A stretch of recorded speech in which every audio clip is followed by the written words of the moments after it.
Anxiety. What do you mean? I don't have anxiety.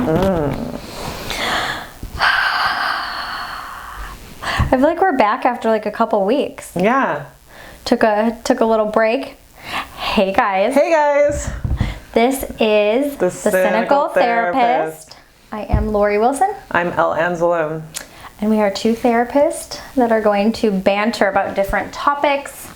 This does not replace therapy. Please don't make this your therapy. I would be worried. I would be very, very worried. You should be worried. Well, there's not a back and forth talk anyway, so. That's true. I feel like it'd be awkward. So. Most therapy is awkward. That's true. Until you like get to know your therapist. And then it's super awkward. And then it's only awkward every other time. Totally. There's that. Yeah. Today, we're going to talk about The Bachelorette. And I'll have you know that I am not I don't want to say I'm not a fan, but I'm not up on anything, and she's the expert on The Bachelorette. So she'll like kind of throw things at me. And earlier, a couple weeks ago, she was like, there's a narcissist on The Bachelorette. And I'm like, oh my gosh, he's going to win, right? Or he's going to make it to the final. And she's like, no, he's not. No, he's not, because everybody hates him. I'm like, oh, totally, he'll win. Yeah, you knew it. Yeah. You knew it. Well, it looks like he got kicked off. So we just finished watching the fight. Yeah, the fight. The fight. Was that even a fight? It was a fight because he lost. Get up, Luke, get up. And he just kept sitting there. Awkward. Sweating. So awkward. I couldn't even look at him. I was like side-eyeing the TV. Like I couldn't look at him losing because I could tell like in his feisty little spirit was like, what can I do? How can I lock knees like a terrier, like a dying dog on a walk and just stay here? That's just like, that strategy is abusive in itself. Like I am not leaving until you let me talk. And she's like, bitch, get up. Yeah. You know what I mean? Yeah. And we were like cheering for her, which is... Oh yeah, hand clap every time. I was just like, oh. Yeah, and it's interesting because I actually lost a bet a couple weeks ago that Luke wouldn't go to hometown. So like that she wouldn't go meet his family. So towards the end, whoever like the last 3 or 4 are, that's like it's a hometown, so she gets to meet their families. And they get to meet hers, or just she gets to? Just she gets to meet theirs. Okay. Yeah, and I lost a bet for $20 to Ben, one of Jeff's friends, that he wouldn't go to hometowns, but he totally did. Oh yes. I was shocked that he was still in the running like this past week. Obviously, which totally makes sense when I saw the way he behaved. I just can't with him. Everybody has disliked him. All the males have disliked him for so long that it's just kind of like cringy to like watch, but he also makes the show, which sounds bad. Like it's just like this drama that, you have to have a villain. Mm-hmm. Yeah. Yeah. Oh man. But I love like Hannah, just. See, not knowing what I know about it and just watching them like go to Greece and have those weird cringy moments where, and you pointed out this interesting fact that every time he was interviewed by himself, he would say me, I, me, I. And it was like, okay, well, yes, he is being interviewed, right? But even when he was being kind of poked and probed about how he felt about her, it would be about him. Yes. Yes, and it was so interesting. And I'm like, oh, red flag. There's red flag 1, right? Where it's like, it's me, my, I. Like it was never like, it was like, oh, and he even described Hannah as my future wife. Yeah. He can't say Hannah. It's the worst. That's such a good point, and that's such a good red flag to watch out for on dates. If somebody can't even, I guess, like separate themselves from you.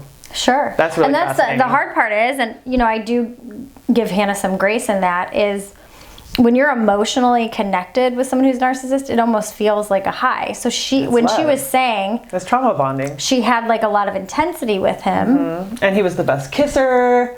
Like there were sparks, right? So it's that ego vacuum, right? Sure. Where somebody's sitting with you and just saying all the things you want to hear. Mm-hmm. And it feels like a connection, but it's bullshit. Yeah. And it's a game, and it's artistry and it's character and it's trauma and it's control. And that's the way he was controlling her. And she probably didn't hear me or my, like, to be able to like objectively sit and watch that and pull that out. Yeah. But like when you're emotionally invested with somebody who's like that, it's like that abusive relationship. You can't see it. No, and everybody's just out to get him because he's a threat to them. Yeah. And he spun everything in a way that it was like he was just a victim of stuff. Yep. But when I was watching, like, for those of you who didn't see the last day at dinner when they were in Greece, what day is that called when they go to Greece? Is it That's Fantasy Suites. Fantasy it's when Suites. it's when she's going to have overnights with like the last 3 or 4 people. And so he was sitting there with her, essentially saying, if you have sex with any of the other men,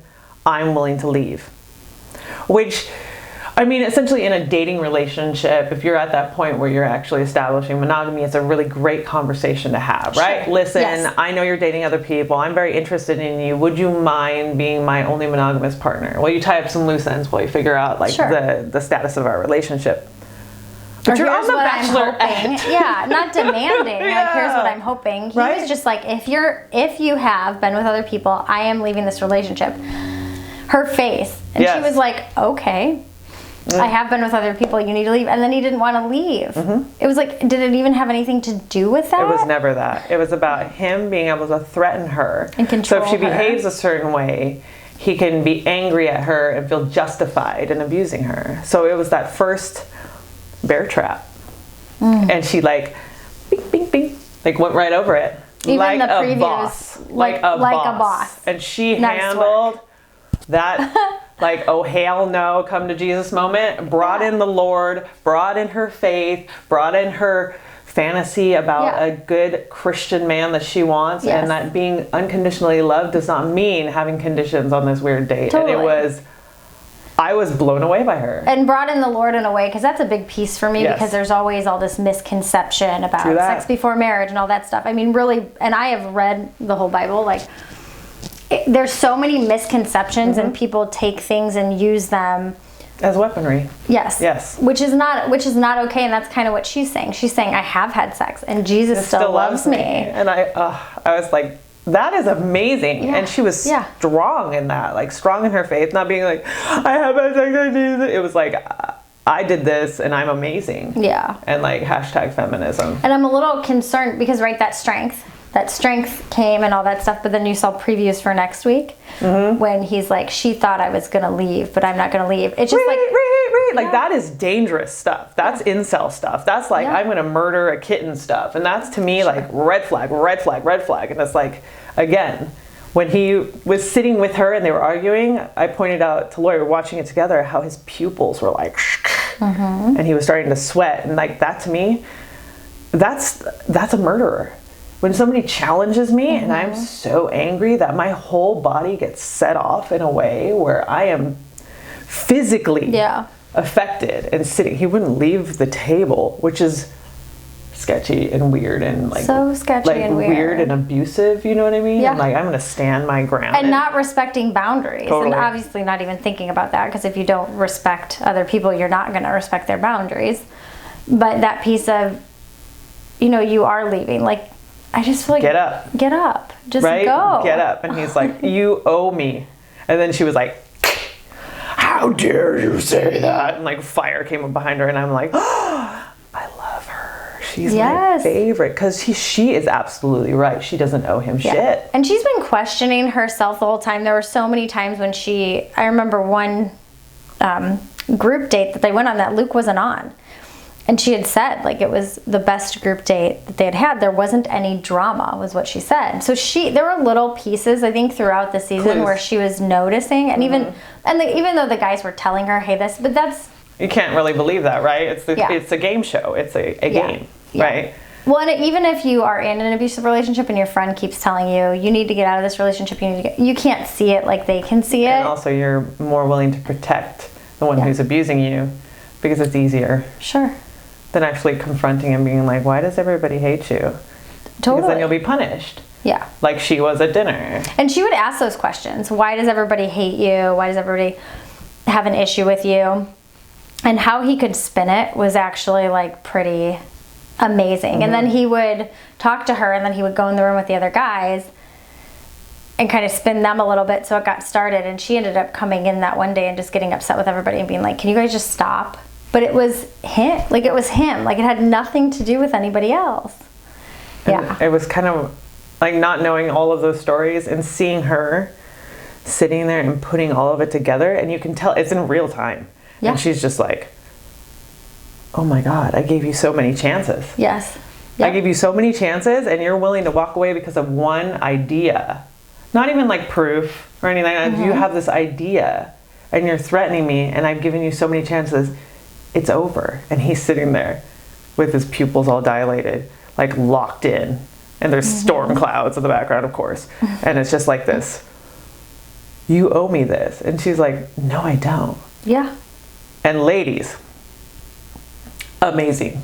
Amazing. Quote and quote, I don't owe you anything is the most beautiful. Sure. Poetic. I don't know if I would recommend having a fight without all the cameramen around with a man like that. Oh, sure. Yeah. Because I feel like if she didn't have the support of a staff, that could have turned into something really ugly. Sure. Yep. And abusive and controlling and painful. No, I think that's really important. Like, when you are attempting to get out of an abusive relationship, no matter what kind of abuse it is, emotional, physical, any of that, you need support. You need help. You shouldn't be doing it on your own. Yeah. For sure. You need an absolute village. Yeah. No, that was really impressive. Mm-hmm. I wonder how the camera crew feels about him, or like Chris. Like, obviously we know how all the guys felt. Like, it's just like for somebody to be so disliked by so many people. I think that's the fodder of social media, though. Yeah. Like, people love to hate. They also love to have opinions and then fight the people on the other side of the opinions, right? That's that's it right there. Because for me, I don't really know much about these shows until on Twitter it comes up. And it's like, The Bachelorette, and this and that, and this is happening. And I'm like, ooh, I wonder if that's the narcissist that Laurie was talking about. Because, yeah, that totally checks out. So for me, I get the trending pieces of it, you know, so. Sure. Well, and so after this, this is The Bachelorette, she picks someone, then starts Bachelor in Paradise, which is, it's kind of like the real world all over again, where it's men and women, like in a, I don't know where they go, but it's tropical, paradise. Probably. Yeah, it's like somewhere tropical, but lots it's of booze. Maybe 10 guys and 10 women from old seasons, and then they're all singles, so they all get the opportunity to like meet other people and get together. And has there been any successful relationships from that show? I think so. Like long term? That's the thing I like about, like, obviously you think of like online dating and all that. That's the thing I like. They call it Bachelor Nation. Mm-hmm. Like, there have been, because if you watch reruns where people get married and have kids and all that, like, I don't think there's been like hundreds of successful relationships. The show's been running for like 14 years. You're right. I think actually more than 5. Okay. Yeah, because Chris and, they call him Goose, which is so silly, and Crystal get together. And I mean, the people who end up together, like Sean and, I can't remember, Christina, I think. So a lot of the people who met on The Bachelor Bachelorette have stayed together. Not a lot, out of 13 seasons. Mm-hmm. So that's one maybe couple like a season, 6 or 7. right? So 13 couples happen over 13 seasons. Yeah. Right? And then would you say half? Which is going divorce rate, right? Sure. Like, yeah. I mean, that's just the skew of the real life. Yeah.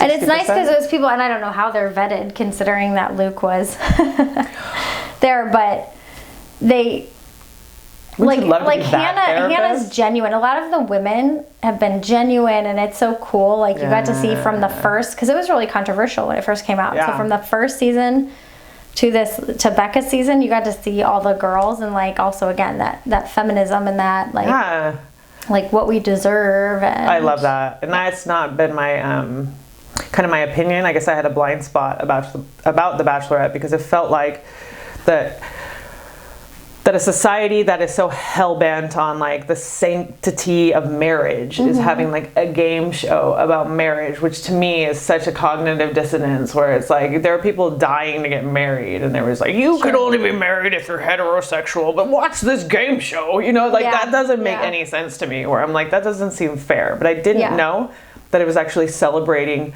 the bride, because I always feel like in a relationship, a woman should have this equal piece, where it's like, you know what, I should have a panel of vetted men to choose from, because I deserve that. And I should be able to say, hey, listen, asshole, don't talk to me like that. Yeah. And he should be like, oh my God, I'm so sorry. Instead of, what did you say? Yeah. Or whatever. Like, and people get like on it because Ari had picked, so this was the end of, I think the last time The Bachelorette was on. Ari had picked Becca. Okay. And then they spent some time together, like, and the he changed his mind, right? So he had to go tell her, and it was like, oh my gosh, the dislike that people had. He had picked Becca, and then he went to tell her he didn't want to be with her. He actually couldn't stop thinking about Lauren. Okay. And so Becca was on the next season and ended up getting a great guy, Garrett, who was way better fit than Ari. And I feel like Ari and Lauren are great together, but everybody like rallied around Becca. Like like that public breakup. You know, it's kind of like when we talked about Chloe. Like, I think, and everybody was, I don't think, pleased with Ari. So it's just like to have all those people rallying around you when you're in that time of like supporting you, saying essentially you're a good woman. Yep. Don't let this guy like ruin the plan. Yeah. God, don't we all need that, ladies? Like when you're in an ugly breakup, to have like a whole team of people telling you you're awesome. Sure.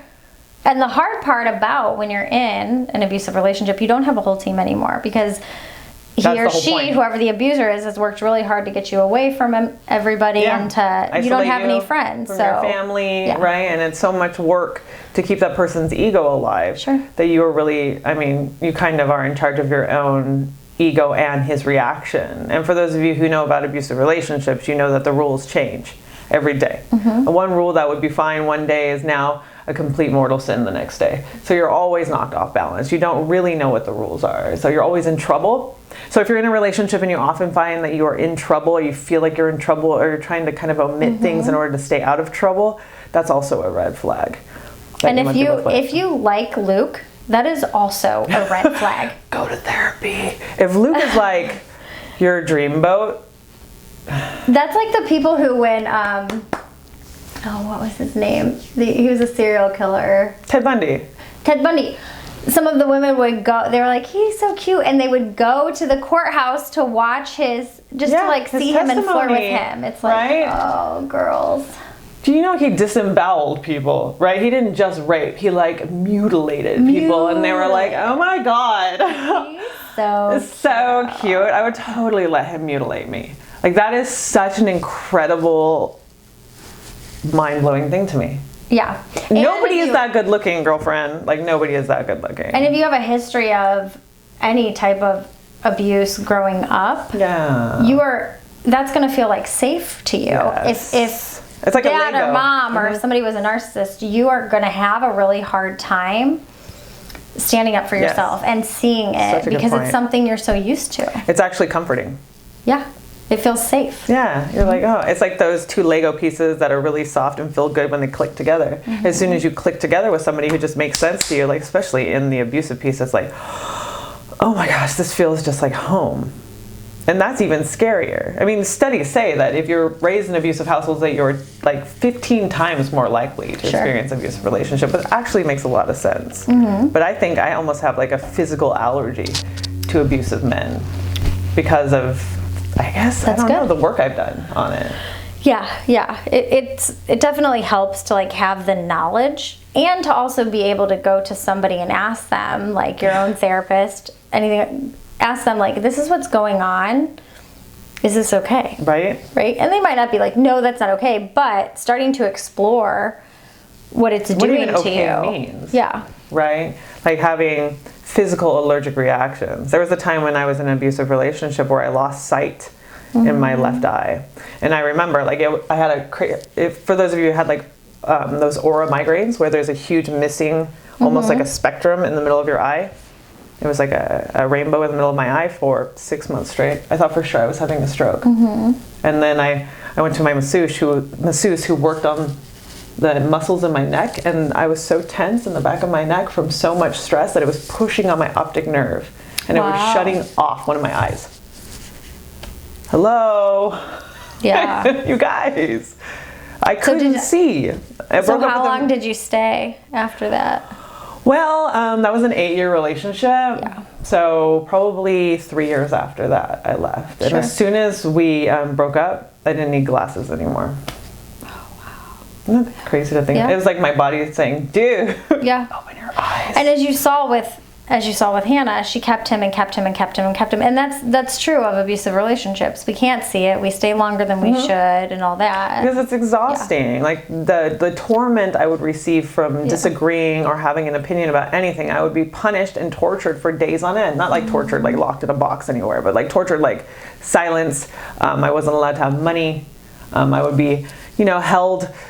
I don't even know how, like I had to ask permission for everything, and I wasn't allowed to do things when I didn't behave a certain way. So again, it was power and control. It was never physical, but it was a push-pull and a power struggle with the narcissist. Sure. And it was just exhausting. So it was easier to toe the line and obey, so I wouldn't have to deal with the 15 days of punishment. Sure. And silence or whatever, manipulation afterwards. Yeah. Oh. Exhausting to even think about, like, who was that person? Yeah. Wow. And it took a long time for it to become that. Sure. And so I look back on it and like, wow, dude, that was like very slow. Again, the Ted Bundy thing, like that long, or even David Koresh, that long-term slow abuse where it feels like it's like it was always this way. How was it any other way? Well, and Ted Bundy had a girlfriend the whole time. Like a really nice girl. Yeah. She was like, I can't believe. Yeah. I can't believe. And no judgment. Like, I couldn't say that I wouldn't have dated Ted Bundy. Like, right? That's when you can say that, though, when you can realize, like, ooh, I'm not sure if I would have been able to tell Luke to leave, or I'm not sure. Like, knowing, like. Without a staff. Without a staff, or without support. Staff, yep. In Greece. Yeah. Knowing and having, like, those moments where you're like, wait a minute, is this real? Oh my God, is this real? What's happening? My whole body is reacting. And watching her sweat and like kind of stand up, and she was getting really, like, because she was sitting, dreaming with him, like, he's so amazing, he's the best kisser. And as soon as he started kind of putting that down for her, she was like, her hands were on her face, and like she was very Botoxy. But then as soon as they started arguing, you could see where her eyebrows would go like, I'm like, oh, ooh, it's in her. It's in her, this whole thing. It's like, and she was just like, no, wait, what? And it's like, oh, I totally relate to that. The moment. Like, the moment. Yeah. Where it all comes down. Yeah. And if you are, I feel like when you're in an abusive relationship, having a therapist too, who also is very, very versed in narcissism and stuff like that. Yes. Don't go pick up the book, Disarming the Narcissist. Don't try to do it yourself. Please don't bring that home either. Please don't try to change him or her, because you're not going to. That's not going to happen. You're going to still get caught up, and you're not going to realize you're getting caught up. Yeah. And you have to have a professional. Elle's so good with that. I feel like that should, That's my jam. 100%. Is helping women see. Yeah. That they're trying, like, your whole body reacts, your whole like world reacts, and it's not just a significant other. You can have abusive friends. Yep. And I experienced that abusive too. Bosses. We've talked about that. Yes. Abusive, people that you work with. Toxic people. Yep. And people will come into therapy, sit down on the couch, and they're like, I have anxiety and depression, and then they kind of go through their family tree, which we kind of call a genogram, where it's like this person, and I have these friends, and I have this history of mental illness here, and there's alcoholism on this side, or whatever.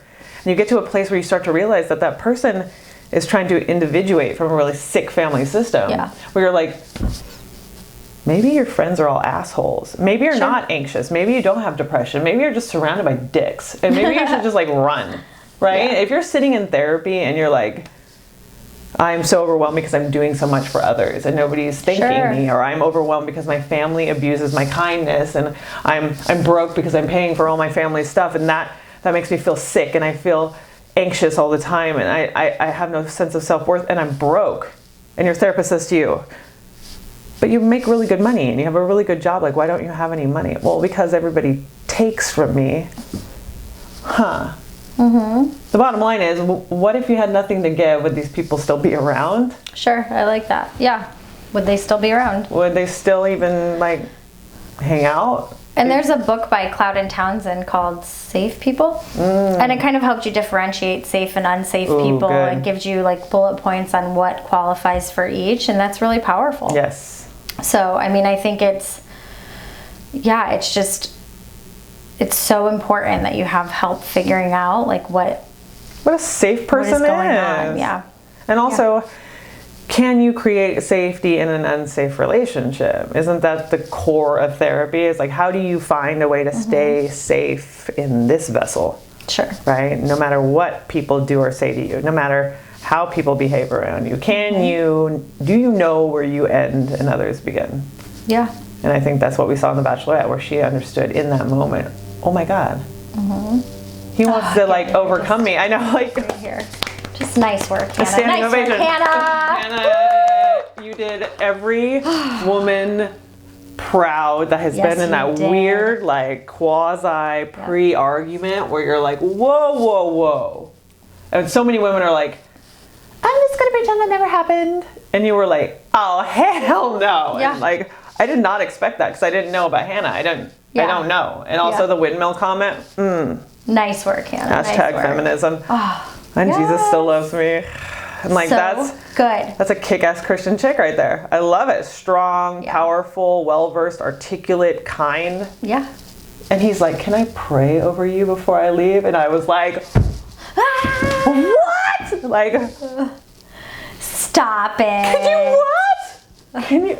I hope he said pray over instead of pray with, because, oh my God. If anybody, I mean, I've had those moments where people try to pray with or over me, and I'm always like, that's really sweet. But what in the hell? Like, I'm gonna break up with you. No, you can't pray. Like, Can we just spend one more night together? No. Could you get up from the table? and she flipped him off.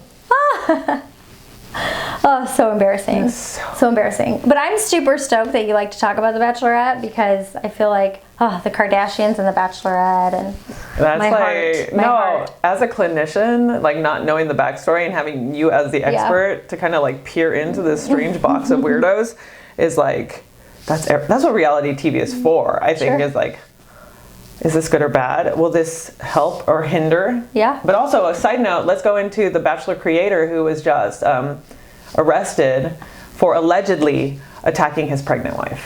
I have to look that up. Didn't you just say, like last week or the week before, that domestic violence happens more often with pregnant women? Yes. And it's also hard to tell because, again, this might be, the theory was, or the pieces that I read on the internet, again, I don't have any proof or whatever except for what was trending on the internet, was essentially that he asked for a divorce. She reportedly was pregnant. He was angry about the pregnancy, wanted her to have an abortion. I don't know even how far along she is or what even that means, or if it's just an abortion like topic brought up to inflame, you know, this story or whatever, and bring it to a trending like echelon. Sure. I don't know any of those pieces, but what I do dislike is the idea of people bringing up this thing about like, well, that's what you get. And I hate that. I hate nobody that. deserves that. Nobody deserves that. And it's really important because I think unless you've been, and this is really important, and I've been in emotionally abusive relationships with narcissists. I've never been in a physically abusive relationship. And I have to say, like, I didn't understand why people would stay, and working with people who have struggled with that has given me so much grace and insight, because you don't know what somebody's going through. It's just like, well, I would just leave, but would you? That's why I said the thing about Ted Bundy, like, but would you be able to? Because until you've been in that situation, You have no idea. You have no idea, and it is really, really hard to leave. Scary. So I think us all empowering one another and not judging that person for this is what you deserve. Nobody ever deserves. Nope. Nobody ever deserves to be in an abusive relationship. Yeah, even if it's mutual. Now understand this, because I know that there's a lot of flack about fighting back. Yeah. But there is a certain point that everybody gets to. We're all animals. We're mammals. And if you poke a dog in a cage, eventually he's going to bite. No matter how docile that dog, even if it's a Maltese poodle, like who even knows, right? If you poke that dog enough times, it's going to snap. And we're all mammals at the end of the day trying to just protect what's ours. Sure. And I know a lot of people who've been hit. And I know a lot of people that have been hit back, you know, and will come after an abuser in order to start the fight so you can have the honeymoon period. So since we're talking about, obviously we're talking about The Bachelorette, but we're also talking about abusive relationships and domestic violence. So let's tell people how they can find us. Yes. You can find us on centeredcounseling.com. So that's CNTRD counseling.com. The Cynical Therapist, obviously YouTube, also a Twitter, The Cynical Therapist. You can find us on Psychology Today. And we are building right now a bigger, so we have the 2 of us now. We're actually building, and now there's 6 of us. Yes. Soon to be 7, 8, 9. A great group of clinicians who are extremely versed with different modalities and different things, and we're super excited to Hopefully we can bring them into interviews and have a couple of them showcased on our YouTube stuff, which is really exciting. To be able to take what we love and take the passion and partnership that we have, and like I don't even know what the word would be, like the beautiful chemistry, the harmony in it, and unfold it into something bigger instead of just the 2 of us. Because I feel like being exponentially helpful is always more helpful, right? Sure. Times cubed, times 4. Needing 6. the team. The team! Yeah, well, thanks for watching, guys. Yes. We will see you next week. So excited. Thank you, Hannah, for showing us how to do it. Yes. Good job. And if you guys have any topics you want to hear about, just leave it in the comment section. Love it. Thanks. Bye, guys. Bye.